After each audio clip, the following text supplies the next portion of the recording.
England have got a wealth of talent in those attacking areas. Who would you take out? Well, we've got our answer there today. Marcus Rashford. Well, hello again from St James's Park. You've just missed Eddie Howe walking out there with Graham Jones. Now, no doubt going home to watch the entire 90 minutes back with a cup of tea, and so he should. Yeah, he should be toasting that one with something a little bit stronger. Newcastle were fantastic. They were magnificent. I've just written in my Mail on Sunday match report, it was a 1-0 annihilation. The narrowest of scorelines, yet proof of the ever-widening gap that is emerging between these two teams. Now, in the preview video, I said that I was convinced Newcastle would win because I think they're good, and I don't think Manchester United are very good. And so that proved there tonight. The only surprise was that it took 55 minutes for Newcastle to score, and that in the end it was only 1-0. And never did it seem in any doubt. But I will tell you, there was a few nervous glances exchanged in the press box when Harry Maguire puts one in the net there, deep into stoppage time, especially on the back of what happened in Paris the other night. And I say that as a journalist who would have to rip up his copy and start again. But yeah, I mean, how unjust that would have been. It would have been quite incredible if Manchester United had come away from here with anything. It was quite incredible that they came away from here with a 1-0 defeat, really.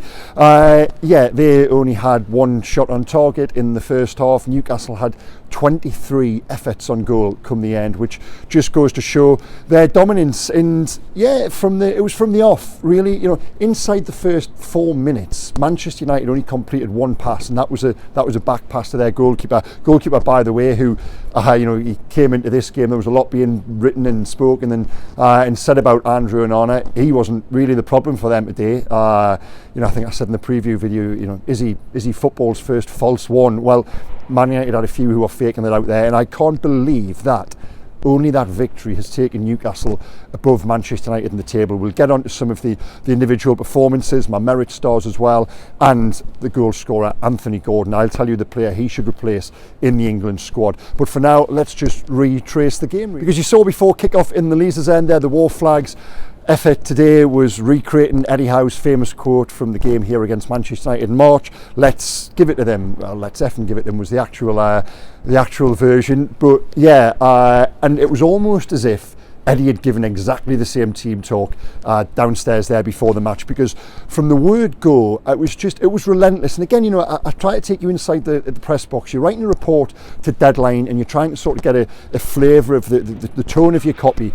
And from the word go, I was prepared to commit to this being a brilliant Newcastle performance, and in the end, you know, probably a Newcastle victory. Thankfully, we got that goal early in the second half as it you know, allowed us to have a little bit more sort of conviction. But you know, I say that again, never did it feel in any doubt they were just so much better than Manchester United. Because for me, and this is as a reporter who covers, you know, teams all up and down the country, I've been convinced for a while now that Newcastle United are coached, and Manchester United they don't look like a team who was coached. And it is because of the job Eddie Howe has done that he's able to go with 11 players. It doesn't matter who comes in, it's the systems, the practices, the strategies, the spirit, that's all there. They're all a given now. Yes, a couple of weeks back it reached breaking point when they were so stretched at Bournemouth, but they've come back now after the international break. They've beaten Chelsea here, they've gone to Paris Saint-Germain, and to all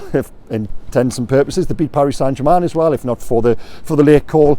And then Manchester United are here, and in that time they've only conceded one goal, and it was, as we say, that 98th minute penalty. Now, how were they able to achieve that victory there today? Well, as I said, you know, from the off, that poor spider cam, which was spinning its web above the pitch, it needed all 8 of its legs to keep up with Newcastle, and we were the same. You know, we were the same watching. We're so privileged where we sit here, the best press box in the country, to get a feel, to get a smell of a game, and the pitch as well had a little bit of zip on it, and the way they were just pinging it around between Bruno, Trippier, on the underlap, on the overlap, the little balls they were playing on that right channel so many times in behind Diogo Dalot, who, yeah, on Man United, you know, Diogo Dalot is not a very good right back, quite why they play him left back, and then they've also got a left back, Luke Shaw at centre half. That's an entirely different video. You know, I could talk about how little I think of this Manchester United team all day, but anyway, you know, they still a side who come into it, for me, remarkably, haven't won 5 of the last 6. They've still got 2 or 3, very, very good players. But Newcastle didn't allow them to be that today. In that first half, how they do get to half time without scoring is, like I said before, it was a real mystery. But they come out in the second half, and the goal. I'm going to have to go and watch this back, but we were trying to calculate, did every Newcastle player in the build-up to the goal touch the ball? They may well have done, The replay didn't go far enough back, but it seemed like they'd had possession for an age. Trippier is then found by Bruno. Again, that same run every time. I go back to this, the playbook. I was going to say it's not rocket science, but if it wasn't, every team would be doing it. Every team doesn't do it, but it's the same players, the repetition, the know-how, the familiarity over and over again. And as a seasoned observer of this team, you can see it, and you guys will as well watching. You can see it playing out. The run Trippier is going to make. The ball through the 6-yard area is brilliant. Gordon is stolen away on the shoulder of Wan-Bissaka and puts it in for 4 in 4 now at St James's Park. The first player since Alan Shearer in 1999 to score in 4 straight home games. And as I've noted in my copy, in my match report, he's playing at the moment, especially at St James's, if you could put a basketball in the golf hole. Supreme confidence, everything about him. And I want to talk a little bit more about Anthony Gordon in a second. But first of all, let's do the merit stars, who I thought were the top performers. And this goes back to the guy who got the assist. 3 stars on screen now, Kieran Trippier. And again, like I say, we're sat there in the press box, so we see Trippier at close hand during that first half. And I just thought he set the tone. He's just a magnificent footballer. Where do you go with that? And it was a competitive field. There's one player in particular who you guys might be shouting back at the screen, why is he not in the top 3? I'll come to him in just a second. But it was so competitive. And the 2 stars on screen now, well, that goes to Joe Linton. I just thought he set the tone in that midfield. I thought he bullied Manchester United. I thought Lewis Miley had another excellent first half, faded a little bit in the second half. Bruno was good as well. His good form continues. I thought it was Joe Linton who was back to his best there, just with a performance of, just physically, he is so superior. I actually thought he used the ball well again there today. But no, it's Joe Linton who gets the 2 stars. The 1 star, so many contenders for this. And the ones who are unlucky to miss out, Tino Livramento, fantastic again. Fabian Schär, I wanted to put Schär in there, but then you think, well, he's actually had so little to deal with going in the other direction. But going forward, he dropped 1 ball onto Isak's foot in the first half. That was brilliant. He's had 2 or 3 runs where he's just drifted by players. Schär, really, really unlucky. But the one, and it goes to a player I want to talk about. Maybe that's why I've put him in. I don't know. But Anthony Gordon. And was it Gordon's best game? No, not necessarily, but he's put himself in the position there to get the winning goal. And there was 1 or 2 little incidents as well, which, again, I talk about setting the tone, setting the narrative. There was a challenge 5 minutes in over in the left wing, and again, he's thundered through it, and he's done the thing where he celebrates with the crowd as if scoring a goal, and he did it again shortly after he got his goal as well. And just little things like that, and a lot's been made of the noise or the lack of noise in this stadium during the past 7 days. Well, absolutely no doubt there. And Gordon, at the moment, he gets that 1 star. I just think with him in the team, Newcastle are going to win matches. I think he's just the most important, along with Trippier, those 2. There's been injuries. There's been a hell of a lot of injuries. Another one we've got to talk about in a moment, Nick Pope. But if you're putting 2 players I don't think Newcastle can afford to lose, I would say it's Trippier and Gordon right now. Which brings me on to the Euro 2024 draw. Anthony Gordon should have been watching that downstairs in the dressing room, because he's going to Germany. And the question comes back, well, who would England have got a wealth of talent in those attacking areas. Who would you take out? Well, we've got our answer there today. Marcus Rashford.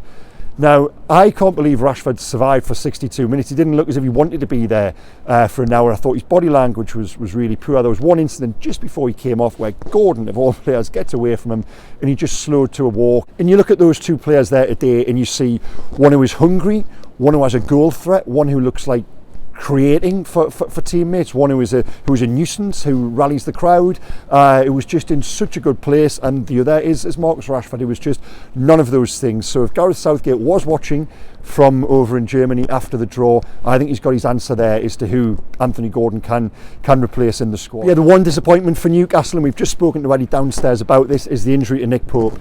He's confirmed that the goalkeeper has dislocated his shoulder, and if we look at the recent example of Jacob Murphy, well, and if he does need surgery, you're probably talking potentially 3 months. That would mean Martin Dubravka coming in. Now, listen, I think Martin Dubravka is a perfectly able deputy, probably one of the better number 2s in the Premier League. But nonetheless, this past week has just reminded us, especially in Paris on Tuesday night, just how good a goalkeeper Nick Pope is. He had less to do. There, but he did make one. We shouldn't forget. Actually, made one very good save in the first half where Garnacho goes through.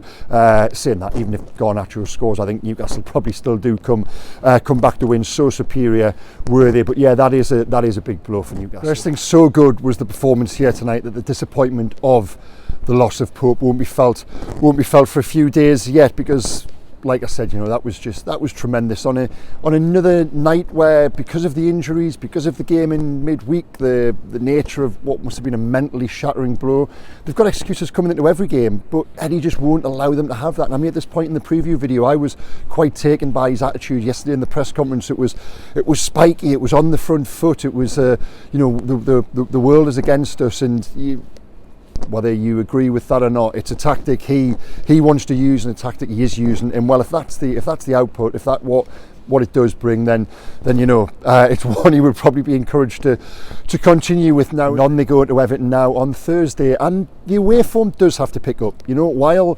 Newcastle this was 6 straight wins here today at St James's, the second time Eddie Howe has managed that as manager. Yes, the home form is solid, but away from home, it's not really. And going to resurgent Everton as well, they're the same as Newcastle in terms of they've managed to engender that us against everybody else spirit.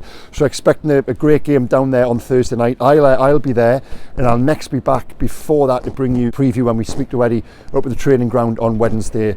But yeah, for now, guys, thank you again for watching. I hope you've enjoyed this one. Please hit comment, like, subscribe, and I'll see you again during the week. Okay, take care. Bye bye.